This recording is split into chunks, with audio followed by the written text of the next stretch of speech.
बिस्मिल्लाहिर्रहमानिर्रहीम। स्टूडेंट्स कैसे हैं आप सब लोग? उम्मीद है खैरियत से होंगे। स्टूडेंट्स वाईएच लर्निंग में आपको दोबारा खुशामदीद कहते हैं। और आज जो आपको मालूम है कि सीरीज हमारे पास कंटिन्यू है, चैप्टर नंबर 4 के प्रॉब्लम्स हम लोग कर रहे हैं। तो इस वीडियो में हम लोग करेंगे प्रॉब्लम नंबर 5 यानी चैप्टर नंबर 4 का प्रॉब्लम नंबर 5। स्टूडेंट्स आपको बताता चलूं कि हम लोग फिजिक्स के मैट्रिक की क्लास के प्रॉब्लम्स इस पर कंटिन्यू है। तो आइए चलते हैं विदाउट वेस्टिंग ऑफ टाइम, हम अपना प्रॉब्लम नंबर 5 कंटिन्यू करते हैं। स्टूडेंट्स प्रॉब्लम नंबर 5 में हमारे पास जो चीज गिवन है वो ये है कि a gun of the mass 20 kg fires a bullet of 50 gram with a velocity of the 200 meter per second. Calculate the velocity of the recoil of the gun.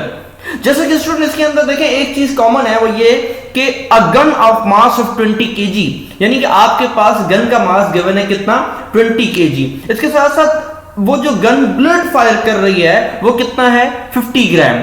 ठीक है, अब वो गन जो बुलेट को फायर करती है वो bullet आपकी क्या कह रहा है कि velocity of the 200 metre per second, यानी कि उस बुलेट की जो वेलोसिटी है वो कितनी है हमारे पास, 200 मीटर पर सेकंड। तो calculate the velocity of the recoil of gun, यानी कि हमने velocity of recoil of gun यानी कि उस गन की आफ्टर कोलिजन वेलोसिटी जो है वो हमने फाइंड करनी है। तो स्टूडेंट्स आइए चलते हैं कि हम इसका पहले डेटा बनाते हैं, देन हम इसको देखते हैं कि हम इसको कैसे सॉल्व करते हैं।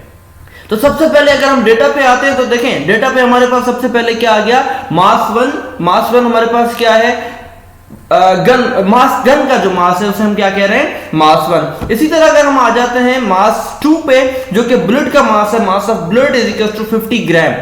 तो स्टूडेंट आपको पता है कि ग्राम हमारा ऐसा सिस्टम नहीं है, तो एक काम करते हैं कि इसको सबसे पहले चेंज कर लेते हैं। और चेंज करने के लिए हम क्या करते हैं कि 50 ग्राम को 1000 से जब डिवाइड करेंगे तो ऑटोमेटिकली हमारे पास 0.05 ग्राम जो है वो किलोग्राम आपके पास वैल्यू आ जाएगी।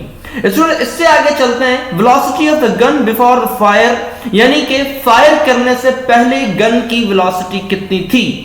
तो फायर करने से पहले जो गन की वेलोसिटी थी वो आपके पास कितनी थी, 0 मीटर पर सेकंड, क्योंकि वो रेस्ट में था। देन इसके बाद हम ये कहते हैं कि velocity of the bullet before fire, यानी कि आपकी बुलेट जो है उसकी वेलोसिटी कितनी थी, ऑफ कोर्स वो भी आपके पास 0 ही होगी क्योंकि दोनों चीजें आपके पास रेस्ट में थी। अब हम आगे चलते हैं, ये कहता है कि velocity of the gun after fire, यानी कि अब गन की वेलोसिटी बतानी है, यानी कि उसके अंदर जो रिकॉइल है उसकी वेलोसिटी आपको बतानी है, वो कितनी है, v1। ठीक है, इसी तरह आपके पास ये बता रहा है कि velocity of the bullet after fire वो कितनी है, यानी बुलेट की आपके पास वेलोसिटी कितनी है वो आपको ऊपर देखें डेटा में गिवन है, वो है 200 मीटर पर सेकंड। तो अब चलते हैं हम अपना फॉर्मूला लिखते हैं, और फॉर्मूला लिखने के बाद हम देखते हैं कि ये हमारी सॉल्यूशन किस तरह हमें मिलती है। तो स्टूडेंट्स अब आइए चलते हैं हम अपना सॉल्यूशन अगर करते हैं तो इसके अंदर देखें कि हम सबसे पहले क्या फाइंड करते हैं, हम सबसे पहले टू फाइंड द v1। तो फाइंड द v1 जब हम जाते हैं तो हमारे पास फॉर्मूला क्या है, m1u1 plus m2u2 is equal to m1v1 plus m2v2, यानी कि before collision total momentum before collision is equal to the total momentum after collision. तो स्टूडेंट्स अब आपके पास चीजें गिवन है, फॉर्मूला हम लिख चुके हैं, अब हमारा काम क्या रह गया, वैल्यूज पुट करना। तो आइए जरा वैल्यूज पुट करते हैं। अगर हम वैल्यूज को पुट करते हैं तो देखेंगे हमारे पास m1 की जो वैल्यू है, मेरे कर्सर को भी साथ साथ देखते रहे कि कर्सर के साथ हम वैल्यूज पुट करेंगे। m1 हमारे पास 20 kg है तो हम उसकी जगह 20 kg पुट करेंगे।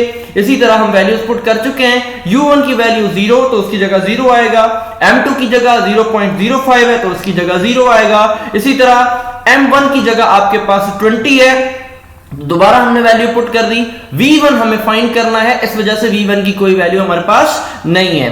इसी तरह अगर हम चलते हैं m2 की तरफ तो हमारे पास 0.05 kg एंड v2 आपके पास 0 है। अब स्टूडेंट्स अगर देखते हैं तो लेफ्ट साइड वाली वैल्यू 20 और 0.05 दोनों 0 हो जाएंगे, क्योंकि ये भी 0 से मल्टीप्लाई हो रहा है और ये भी 0 से मल्टीप्लाई हो रहा है। तो आपके पास आगे वाली जो वैल्यू है वो सॉल्व होगी, लेकिन लेफ्ट साइड वाली जो वैल्यू है वो आपके पास क्या हो जाएगी, 0 हो जाएगी। तो हम एक काम करते हैं कि अगर आगे सॉल्यूशन करते हैं तो यहां पे देखें हमें क्या मिला, 0 प्लस 0 एंड आगे जो आपके पास आया ये 20v1 और 0.05 को जब हम 200 से मल्टीप्लाई करते हैं तो ये आपके पास वैल्यू क्या आएगी, 10 आएगी। ये 10 प्लस का है, उस तरफ जाएगा तो ये ऑटोमेटिकली किस चीज का हो जाएगा, नेगेटिव का हो जाएगा। अब देखें 20v1, अब जो ये 20 है इसको अगर हम यहां पे ये मल्टीप्लाई हो रहा है इस तरफ लेके जाते हैं तो ये किस चीज का हो जाएगा, डिवाइड में चला जाएगा, क्योंकि हमें वैल्यू फाइंड करनी है v1 की। सो ये देखें नेगेटिव 10 नेगेटिव यहां पर आ गया एंड 10 डिवाइडेड बाय 20, तो अब जो वैल्यू हमारे पास आएगी वो कितनी आएगी, v1 is equal to 0.5 metre per second square. So student problem number 4.5 आपका कंप्लीट हुआ। आई थिंक ये वैल्यू बात आपको समझ में आ गई होगी। अगर प्रॉब्लम में या इस वीडियो में आपको कोई बात समझ में ना आए तो आप कमेंट सेक्शन में पूछ सकते हैं, या इसके अलावा अगर कोई बात आप मजीद पूछना चाहते हैं या किसी टॉपिक पे आप वीडियो बनवाना चाहते हैं तो आप शेयर कर सकते हैं, अपने कमेंट सेक्शन में शेयर कर सकते हैं। हम कोशिश करेंगे कि उसके ऊपर भी हम वो लेक्चर तैयार करके आपको दें। इसके अलावा एक और चीज वो ये कि इस चैप्टर के मजीद जितने प्रॉब्लम हैं वो आपको डिस्क्रिप्शन लिंक में मिल जाएंगे, वहां से आप चेक कर सकते हैं, या फिर हमारे YouTube की प्लेलिस्ट में चेक कर लें। चैप्टर नंबर 4 के problems in text book board के नाम से होंगे, आप जाके चेक कर लीजिएगा और दुआओं में याद रखिएगा। अल्लाह हाफिज़ Nasir. Thank you so much.